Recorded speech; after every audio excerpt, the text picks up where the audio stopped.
할렐루야. 우리 예수님이 부활하셨습니다. 서로 인사하십시다. 부활의 기쁨이 가득하시기 바랍니다. 부활의 능력으로 충만하시기 바랍니다. 부활의 권능으로 치유받으시기 바랍니다. 우리 한림 찬양 들어보니까 좀 몸이 아픈 분들도 와서 다 사셨다고 예수님 찬양하는데 나을 줄로 믿습니다. 부활의 주님이 함께 하실 것입니다. 자, 그가 살아나셨느니라, 이 말씀으로 시간 증거를 하겠습니다. 예수님이 십자가에 못 박히신 후 3일째 되는 날, 바로 이른 새벽이었습니다. 안식 후 첫날 새벽입니다. 그때 땅이 갑자기 지진이 나면서 천사가 하늘에서 내려와서 무덤에 막혀 있는 돌을 굴려냈습니다. 그리고 주님을 사랑하는 여인들이 향유를 발라드리려고 무덤을 찾았는데 가보니까 돌문이 저만치 굴려져 있고 무덤은 텅 비어 있습니다. 그때 천사가 나타나서 왜 산자를 죽은 자 가운데서 찾느냐, 그가 여기 계시지 않고 살아나셨느니라, 와서 그 누우셨던 것을 보라 하면서 부활의 소식을 전해 주었습니다. 여인들이 돌아오면서 부활하신 예수님을 만났어요. 그 후로 예수님은 14번이나 제자들에게 나타나시고 40일간 함께 계시다가 하늘로 승천하셨습니다. 이 예수님의 부활 사건은 놀라운 사건입니다. 생명이 죽음보다 강하다, 그리고 부활이 사망을 삼킨다, 그런 놀라운 증거를 보여주는 인류 역사상 최대의 사건인 것입니다. 이 시간 우리가 예배를 드리고 있는 것도 예수님이 부활하셨기 때문에 모여서 예배 드리고 있는 것입니다. 예수님이 살아나셨다면 모일 이유가 없어요. 27년 전에 부활절에 우리 교회는 첫 예배를 드렸습니다. 그리고 저는 개인적으로 45년 전에 첫 번째 목회, 첫 설교를 45년 전 부활절에 했습니다. 27년 동안 달려온 우리 교회, 또 45년 동안 사역을 감당해온 이 부족한 종, 무슨 능력으로 했겠어요? 부활의 능력으로. 주님이 살아계셨어요. 어느 한순간도 주님이 떠나지 아니하시고 함께 하셔서 오늘 여기까지 이르게 된 것입니다. 첫째, 우리 예수님은 성경대로 살아나셨어요. 오늘 본문 말씀 7절에 보면은 인자가 죄인의 손에 넘겨져서 십자가에 못 박히고 제3일에 살아나야 하리라 하였느니라, 그 말씀을 기억하라, 그렇게 말씀하셨어요.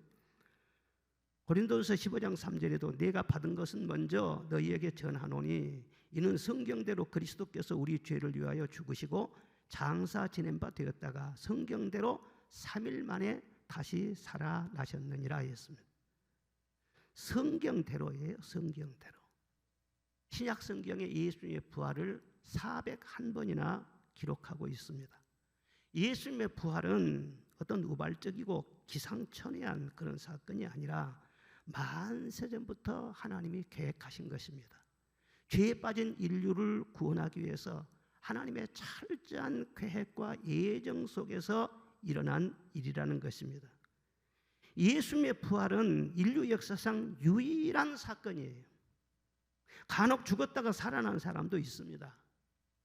죽은 지 몇 시간 후에 살아나기도 하고, 또 며칠 만에 살아난 사람도 있고, 또 장례식을 하다가 죽은 사람이 살아나서 소동이 나는 그런 경우도 있습니다. 그런데 살아나더라도 다시 죽습니다. 우리 예수님의 부활은 그런 차원이 아니에요.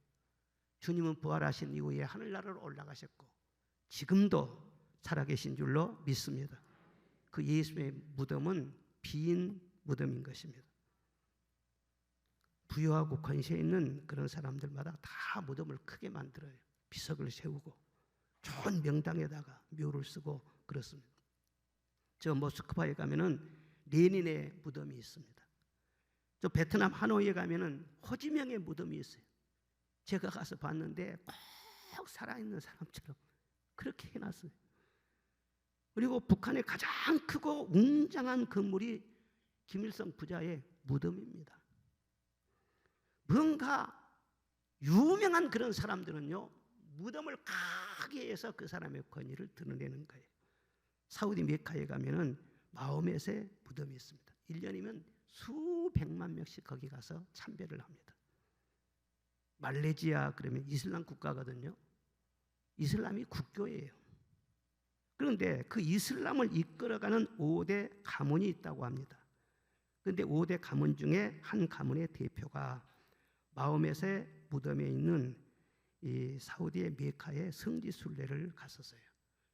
그래서 공항에서 도착해 가지고 택시를 타고 이제 가고 있는데 택시 기사가 수요일 길은 30대 건장한 청년이었는데 손님에게 말을 거는 거예요. 손님 어디로 가십니까?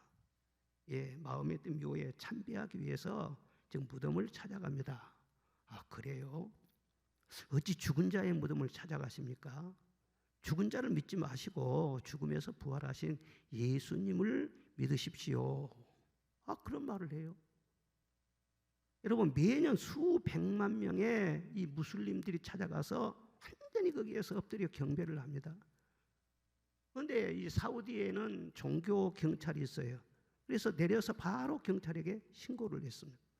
이 종교 경찰은 다른 신앙을 가지고 있거나 전하는 사람을 발견하면은 검색을 하기도 하고 재판에서 추방하기도 하고 감옥에도 보내기도 하고 그래요. 그래서 그 경찰에게 신고를 했어요. 종교 경찰청이 발칵 뒤집혔어요. 그 기사 이름을 아느냐? 아, 이름은 모른다고. 얼굴을 기억하느냐? 이렇게 얼굴이 그렇게 생겼다고 자세히 설명을 해줬어요. 그래서 경찰을 다 동원해 가지고 공항 곳곳을 수색을 하고 찾아다녀도 그런 택시 기사를 만날 수가 없었습니다. 그래서 이제 시간이 지나면서 흐지부지 그 사건이 돼버리고 말았어요. 그는 참배 후에 돌아와서 일상에 복귀를 했습니다. 그런데 하루는 그 사업상으로 맺어진 자기 한 친구가 있었는데 그분이 그리스도인이에요. 식사 초대를 받아가지고 집에 가서 이제 식사를 하게 됐는데 식탁에 앉자마자 소스라치게 놀랐어요. 벽에 사진 한 장이 걸려 있는데 공항에서 본 택시기사 얼굴하고 똑같은 거예요. 그래 자기도 모르는 순간에 소리를 쳤어요. 바로 이 사람이야. 바로 이 사람.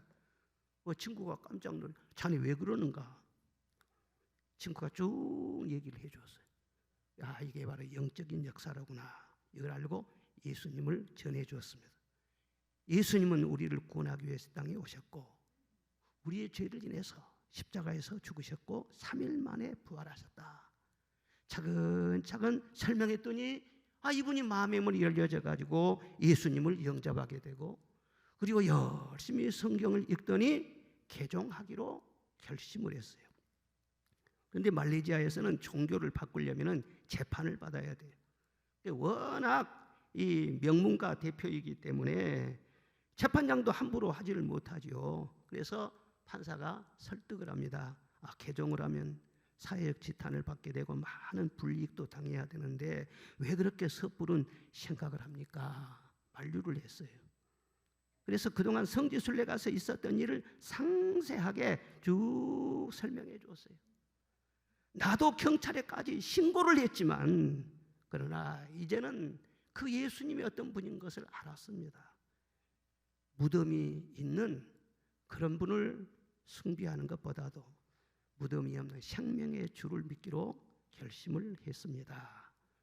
그렇게 말을 하고 모든 기득권을 다 포기하고 그리스도인이 됐다는 거예요. 우리 예수님은 부활하셨습니다. 그뿐만 아니라 지금도 살아계신 줄로 믿습니다.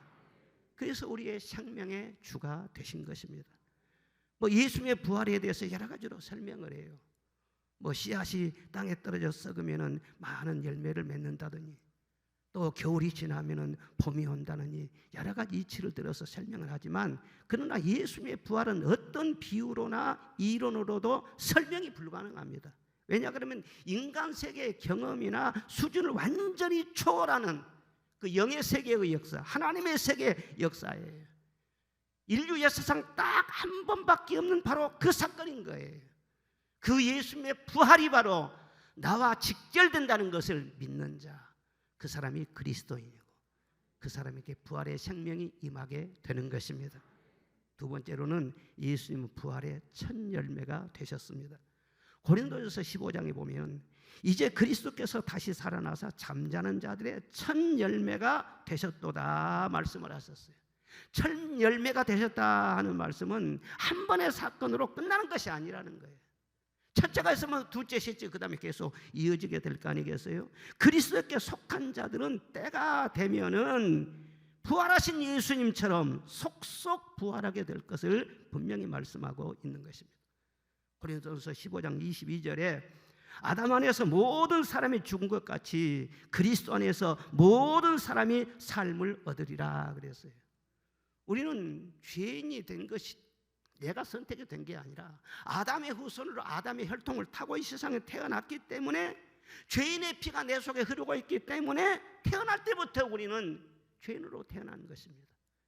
그리고 영원한 형벌을 피할 수가 없게 되었습니다. 그런데 예수님이 우리 모든 죄를 다 대속하여 주셨어요.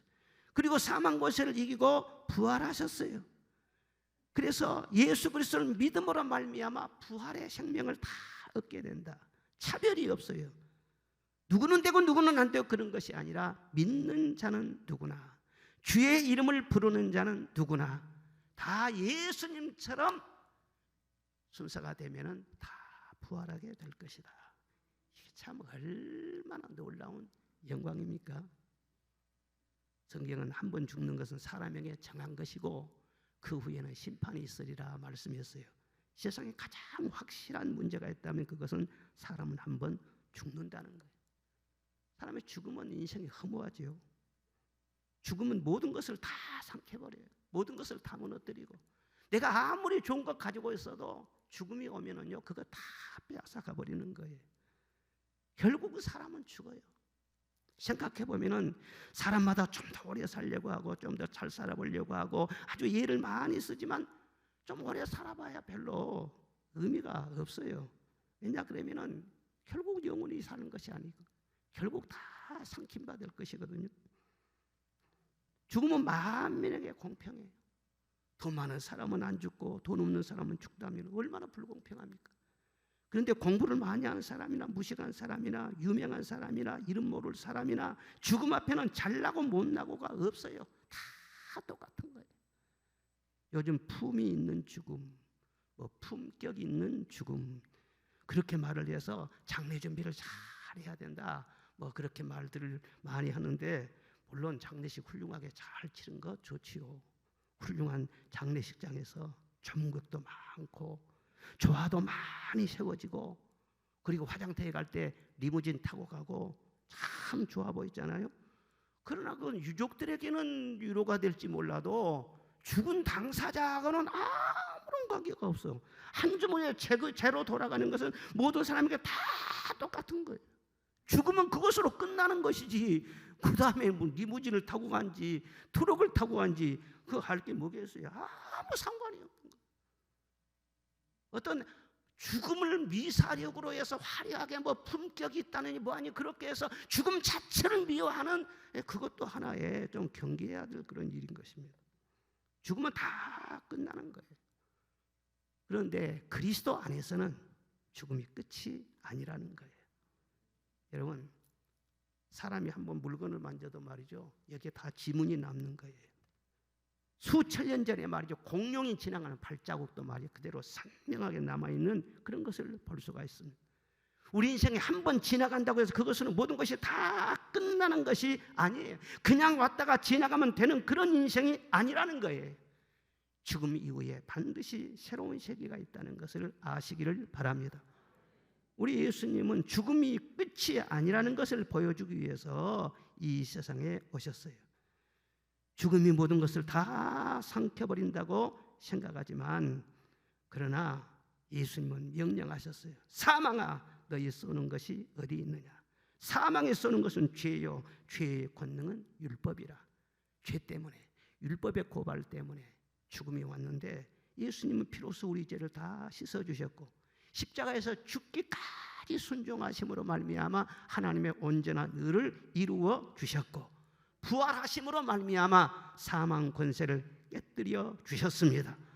그리고 사망 권세를 가지고 우리를 공략하는 원수마귀가 더 이상 힘을 쓰지 못하도록 한 사건이 바로 부활 사건인 줄로 믿습니다. 그러므로 그리스도인들은 미래에 대해서 절대 불안해할 필요도 없고, 내가 죽으면 어떻게 될 것인가 궁금해할 필요도 없는 것입니다. 언제 우리가 세상을 떠난다고 할지라도 우리는 예수님과 같이 될 줄로 믿습니다. 우리도 무덤 속에 들어가겠지요. 그러나 때가 되면 예수님이 부활하신 것처럼 부활할 것입니다.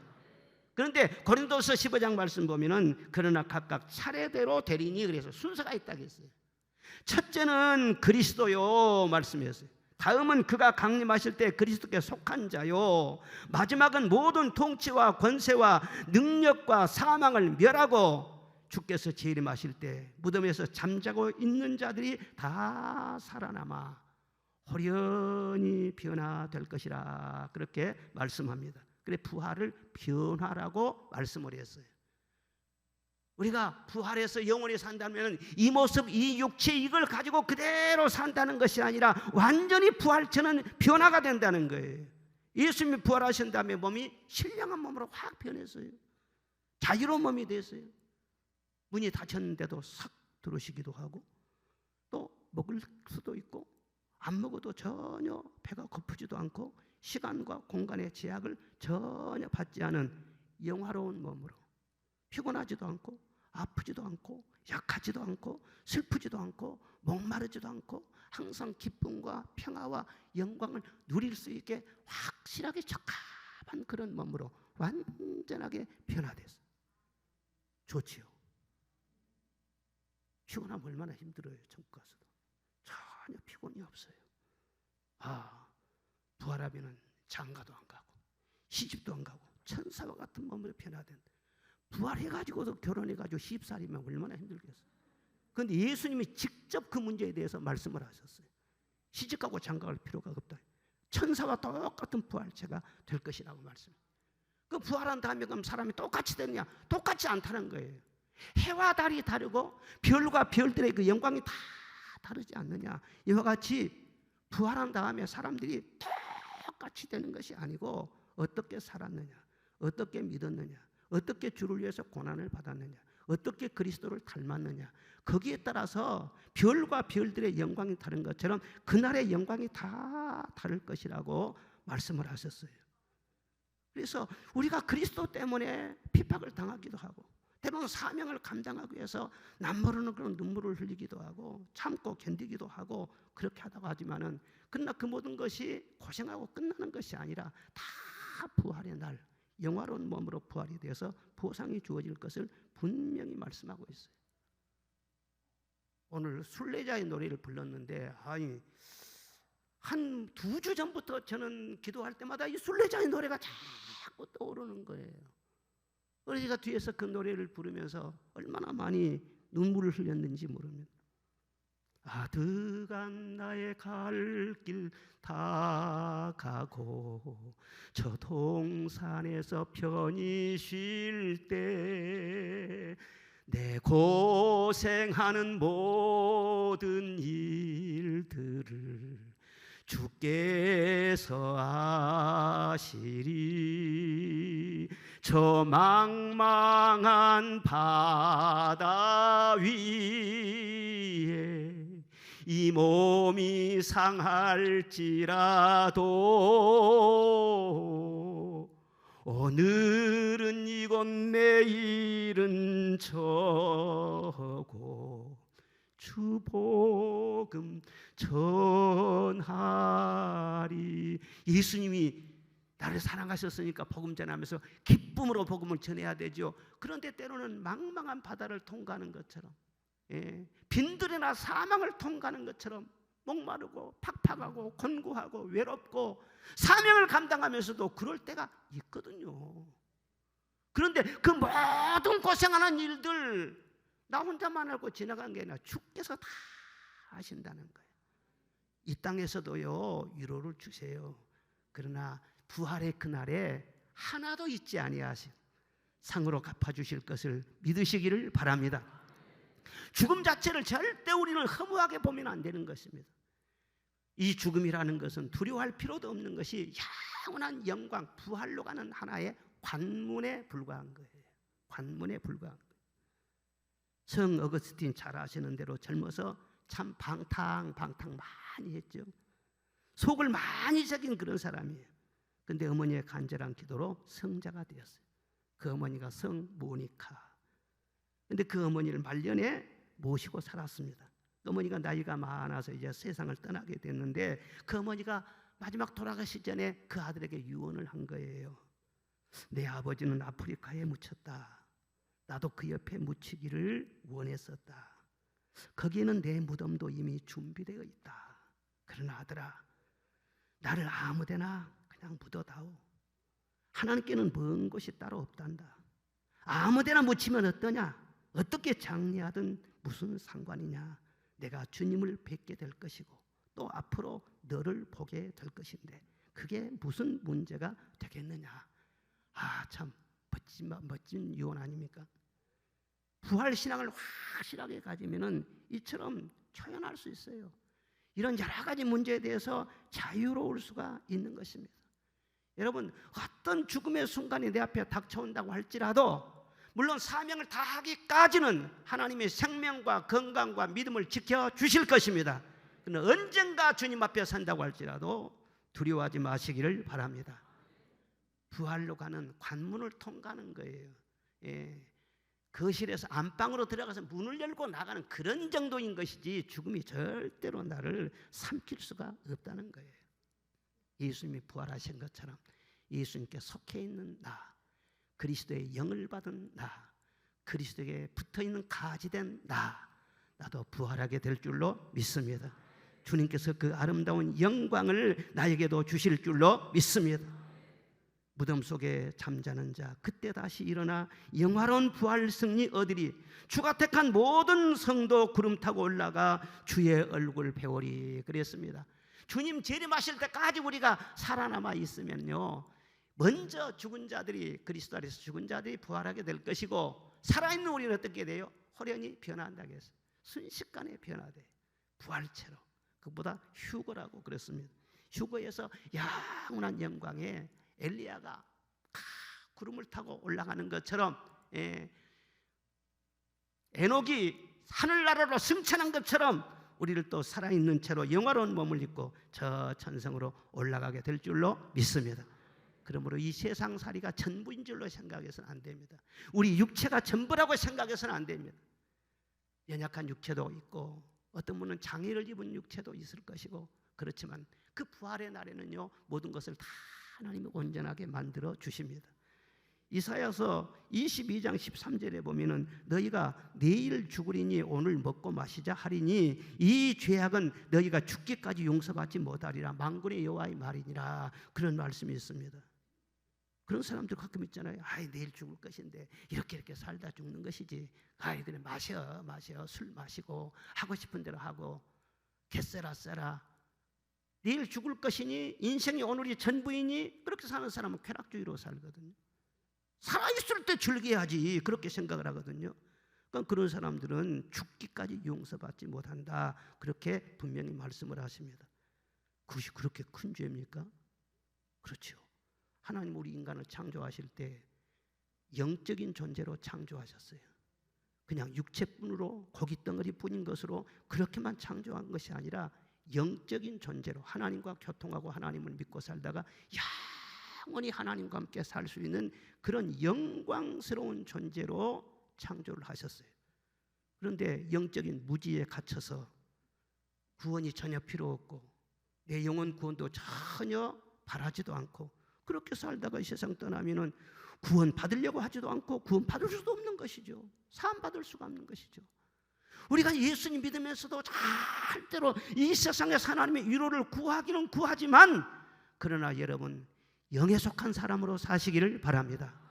언젠가 내 영혼이 자유함을 얻을 그 날이 오게 될 것인데 그 날이 영광의 날이 되고 그날 크게 웃는 날이 되시기를 바랍니다.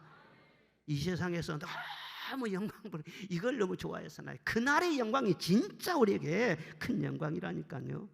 지금 우리는 다 영원한 그 몸을 입고 해서 좀 순서를 기다리고 있는 거예요. 차례를 지금 기다리고 있는 거예요. 예수님 분명히 말씀을 하셨어요.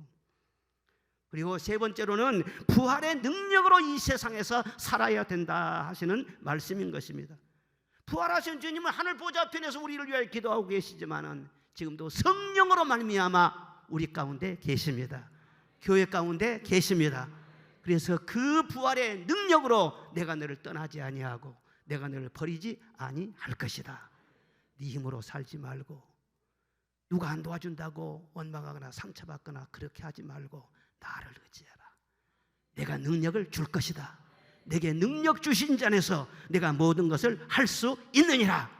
세상에 어떤 문제가 있을지라도, 우겨싸움이 있을지라도, 환난이 있을지라도, 풍파가 있을지라도, 원수들이 나를 공격한다고 할지라도 부활의 능력을 가지신 성령이 나와 함께 하시면 모든 것을 이길 수 있다.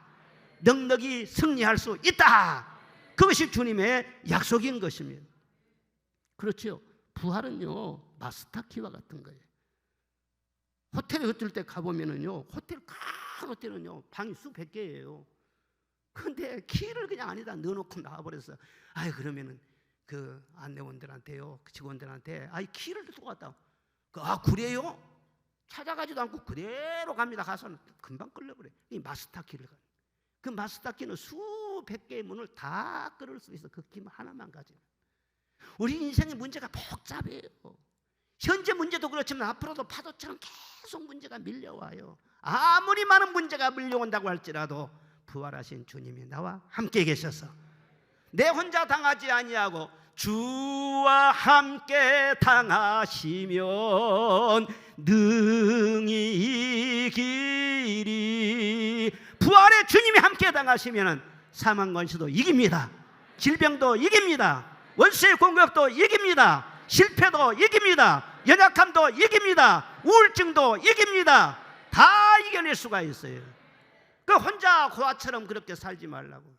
예수님 믿으면서 뭐 그렇게 혼자 고아처럼 울고 그렇게 하지 마시라고. 온전히 주님과 함께 하시기를 바랍니다. 다 주님과 연합이 돼야 돼요. 문제 속에서 치이면서 살지 말고 주님과 함께 하면서 문제를 지배하고 다스리면서 살아계신 하나님의 영광을 드러내며 살아야 된다고 말이에요. 요한복음 11장에 보면 베다니에 나사로가 병이 들었어요. 큰 병이 들었어요. 그런데 예수님이 그냥 지체하시다가 죽은 지 나흘이나 된 다음에 베다니에 가신 거예요. 이미 다 장사를 지내버렸어요. 그 나사로의 동생 마르다가 울면서, 선생님, 조금만 일찍 오셨으면 좋았을 것을. 조금만 일찍 오셨으면 내 오라비가 죽지 않았을 텐데 왜 이제 오셨어요? 왜 이제 오셨어요? 그때 예수님 뭐라고 했어요? 울지 마. 내 오라비가 다시 살아나리라. 마르다가 뭐라고 했어요? 선생님, 맞아요. 마지막 날에 부활 때는 다시 살아날 줄을 저도 아나이다. 그러니까 예수님 뭐라고 했어요? 나는 부활이요 생명이니 나를 믿는 자는 죽어도 살겠고 살아서 믿는 자는 영원히 죽지 아니하리니 이것을 내가 믿느냐? 이것을 내가 믿느냐? 마르다는 생각을 했어요. 조금만 더 일찍 오시지. 왜 이렇게 늦게 오셨어요? 근데 우리 인간이 정한 시간은 크로노스. 하나님께서 때를 맞춰서 하신 일들은 카이로스. 여러분, 인간의 때에 하나님의 때를 맞추려고 하지 마세요. 그건 인본주의적인 거예요. 시간에 있어서도 그리스도가 왕이십니다. 빨리 오든 늦게 오든 간에 그리스도의 때가 맞는 때예요. 가장 좋은 때예요. 예수님께서 분명히 장사 지낸 후에 나흘 만에 오셨잖아요. 그런데 예수님이 하시는 말씀이 뭐냐면 나는 부활이요, 나는 생명이다.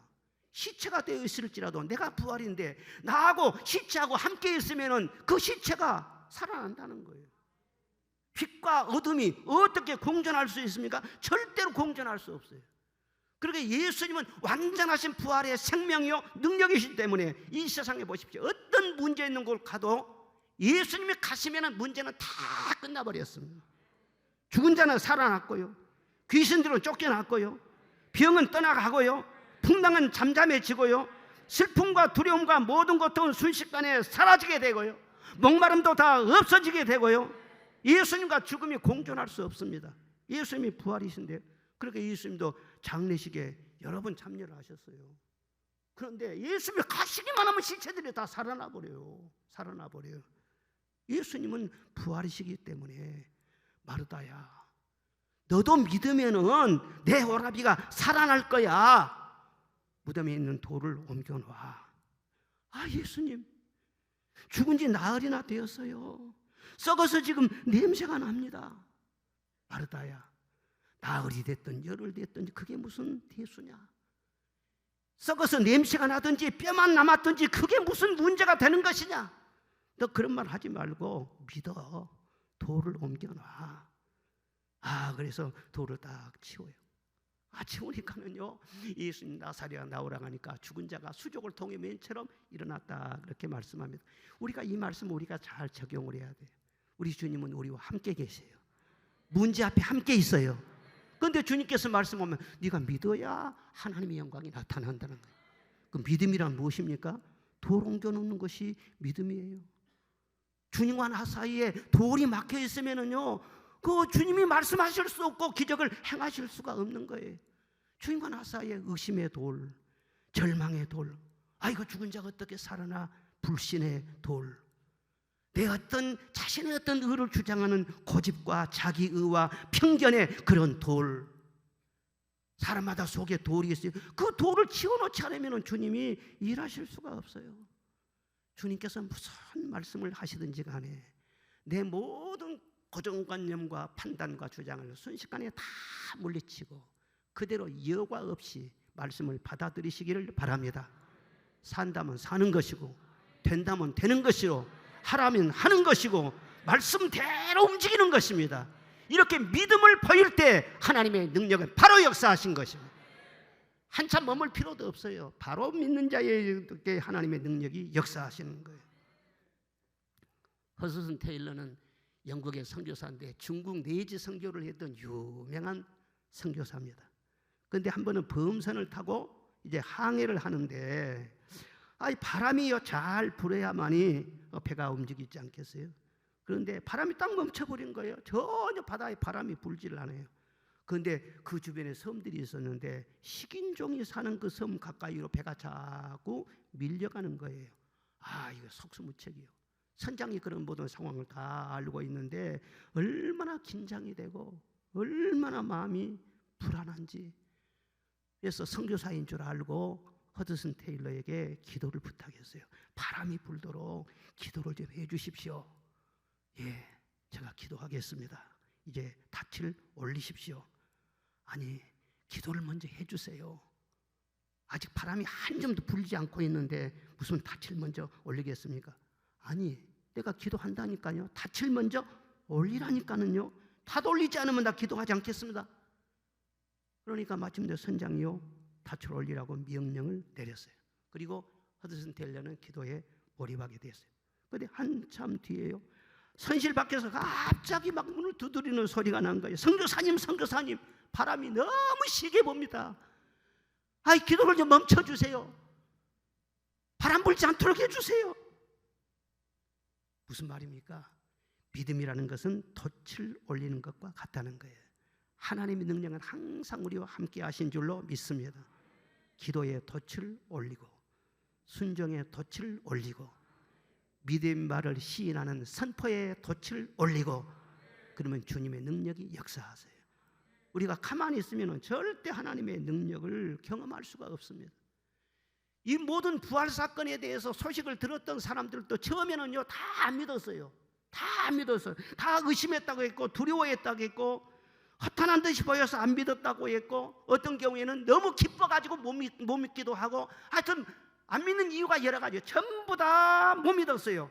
그런데 부활의 소식을 들은 이후에 주님께서 갈릴리로 가라겠다, 주님께서 어떻게 하라겠다, 주님께서 말씀하신 그대로 그 말씀을 붙잡고 막 달렸습니다. 가라는 대로 가고요, 머물라는 대로 머물고요, 전하라면 가서 전하고요, 주님께서 말씀하신 대로 다 움직였어요. 가져오라면 가져오고요, 받아 먹으라면 떡을 받아 먹고요, 주님께서 물으시면 대답하고요. 가만히 있는 사람들은 믿음이 그대로예요. 전혀 믿음이 자라나지 않는 거예요. 그런데 처음에는 아주 믿음이 미약하고 미지근했던 그런 사람들도 부활의 주님의 말씀에 의해서 막 움직일 때 점점 빨라져요. 점점 믿음의 도가 막 올라가는 거예요. 귀신이 제일 좋아하는 존재는 어떤 사람이에요? 가만히 있는 사람입니다. 움직이지 않고 하나님이 말씀하셨는데도 가만히 있는 사람, 그런 사람이 불안과 두려움에서 벗어나지 못합니다. 의심과 절망에서 벗어나지 못합니다. 가만히 있고 생각만 하는 사람은 대개는 우울증에 빠지게 됩니다. 그런데 이 부활을 만난 주님께 이 제자들은요 막 예수님의 말씀을 따라서 활발하게 움직였어요. 그러다 보니까 믿음이 점점 달아가요. 성령의 불의 온도가 점점 높아가요. 나중에는 의심이 싹 사라지고, 또 마가의 다락방 모여서 기도하고 주님 말씀하신 대로 했거든요. 그러다 성령 받으니까 의심이 어디가 있습니까? 부활의 증인되고 부활의 복음 전하기 위해서 목숨까지 거는 그런 위대한 사람들이 된다고. 여러분, 부활의 주님은 지금도 살아 계십니다. 무슨 사건이 다 일어나면 그 다음에 믿으려고 하지 말고 먼저 믿으시기를 바랍니다. 먼저 기도하시기를 바랍니다. 믿음으로 기도하면 산이 옮겨질 것이라고 말씀하셨고, 능치 못할 일이 없다고 말씀하셨어요. 잘 사네 못 사네 그렇게 한탄하지 말고 부활의 주님이 나와 함께 하시면 성공할 줄로 믿습니다. 잘 될 줄로 믿습니다. 잘 살 줄로 믿습니다. 믿고 기도하고 행동하시기를 바랍니다. 아이고, 나는 30살 되도록까지 결혼 못하겠어. 40살 돼도 결혼 못하겠어. 결혼할까 못할까. 아이고, 무슨 돈 가지고 결혼해. 살 집도 없는데. 그렇게 하지 말고 부활의 주님이 함께하면 결혼도 하게 될 줄로 믿습니다. 상대자도 없는데요, 믿고 나가면은요 좋은 배우자가 생겨요. 살 집도 생겨요. 아멘 한 사람은 그렇게 되는 거예요. 30살 전에 다 그냥 결혼해. 결혼한 다음에 또 다시 또 결혼한다 그런 말 하지 말고 짝을 제대로 만났으니까 행복하면 되는 것이에요. 아멘. 그냥 성공하고 실패하고 복잡하게 하려고 하지 말고 예수님과 함께 하시라고. 저는 예수 믿은 사람들이 말이 많고 비판이 많고 복잡하고 고민이 많고 막 머리가 아프고 그런 거 보면 참 답답해요. 왜? 예수님과 함께 하자니까 답답해. 예수님은 간단해. 예수님 말씀은 놔두고 자기 말만 하니까 인생이 얼마나 복잡한지 몰라. 주님과 함께 사시기를 바랍니다. 부활의 주님과 함께 하시기를 바랍니다. 여러분, 예수님은요 부활하셨어요. 그리고 성령의 능력으로 지금도 우리와 함께 계세요.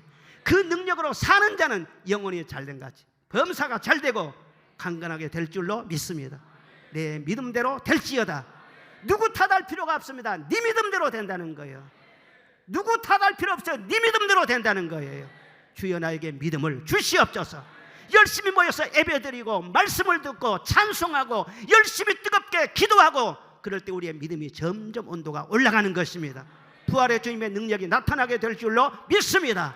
그렇게 해서 주님이 언제 재림하실지 모르지만 주님 앞에서는 그 순간까지 믿음으로 달려나가는 저와 우리 온 교회 성도가 되시기를 주의 이름으로 축원합니다.